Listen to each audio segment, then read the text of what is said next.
Well, for people that are incredibly racist, for people that are super hyper partisan, they would rather live under a dictatorship of their choosing than ever have to look up at a black president again. So it's just like Rome. As the world gets scary, right? As the kind of like marginalized people begin to get more political power, the cultural hegemon, the dominant culture, will decide like clockwork. They would rather have a strongman leader, a dictator of their choosing, than submit themselves to systems that will yield results that trigger them and are unacceptable to them. A black president is unacceptable to them. And so they would rather have a white dictator, a champion of whiteness of their choosing, to control the other side than submit to democracy. So why would people want to live under a dictatorship when they get to choose the dictator, when the dictator's their dictator and punishes their enemies, when they're in the in group? It's totally human behavior. Strongman leaders arise in times of transition and change, of fear, saying only I can solve it.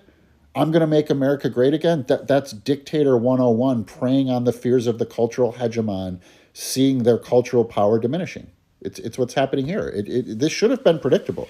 This idea that we can institute equality without the kind of people who benefit from the inequality freaking out and trying to protect their privilege was the wrong belief.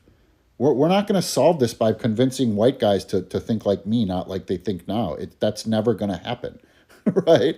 And so they want a dictatorship because they don't want a black president. It's just that simple. They don't. It's like, why would somebody want to fill a pool with concrete? Well, when they're asked to share with minorities public spaces, they decide to destroy the public spaces. This is about human pathology in a lot of ways, and the way these people are trained to see the world. I mean, yeah, this is history repeating, right? That this is pretty common actually. It's the same thing that happened in Germany. It's the same thing that happened in Rome. With the fall of the Republic turning to Caesar. It's about cultural trauma in a lot of ways. The trauma of like World War I for Germany, the trauma of Vietnam, 9/11. Just take your pick for our conservatives. And then a strongman leader who otherizes a group that's been traditionally otherized, preys on our differences, and pretends he's the only one who can save them.